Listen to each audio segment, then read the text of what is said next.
Salut la famille, j'espère que vous allez bien. Bienvenue une fois de plus sur notre chaîne préférée.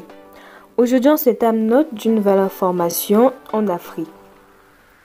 Lorsqu'il est arrivé dans le hall d'un hôtel d'Abuja, le président togolais Faure Gnassingbe s'est dirigé vers l'ascenseur. Derrière lui, on reconnaissait son aide de camp avec une mallette en main.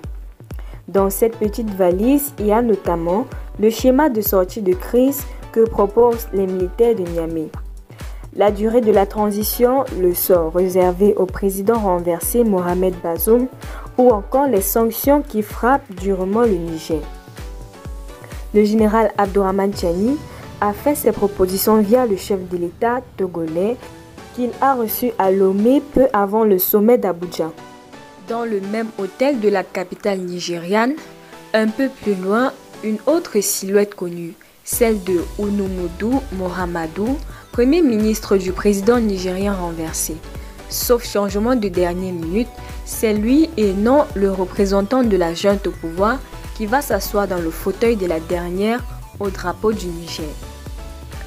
La transition laborieuse au Mali, au Burkina Faso et en Guinée seront également d'autres sujets politiques sur la table.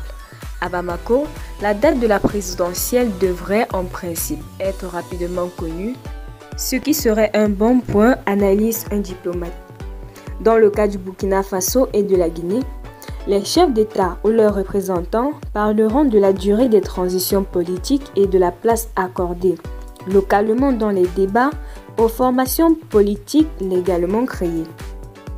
Des ONG demandent une exemption dans la sanction pour l'aide humanitaire. Avec leur plan de sortie de crise, les militaires de Niamey veulent notamment que les sanctions visant le Niger soient levées. Ces sanctions rendent la distribution humanitaire au Niger pratiquement impossible. Plusieurs milliers de camions sont bloqués aux frontières du pays alors que 4,3 millions de personnes ont un besoin urgent d'assistance selon les signataires. Dans ce contexte, un groupe de 11 ONG opérant au Niger, dont Action contre la faim et Oxfam, demande une exemption humanitaire aux sanctions de l'organisation sous-régionale. Cette exemption a été rappelée par la Commission fin août. Il y a 3 pays frontaliers, Togo, Bénin, Nigeria. Mais, faute de cadre juridique clair et d'inscription dans le cadre légal de ces sanctions, l'aide a beaucoup de mal à cheminer jusqu'aux humanitaires. Restez toujours courtois en commentaire et respectez les règles de communauté. N'hésitez pas de liker la vidéo, de la partager et de vous abonner.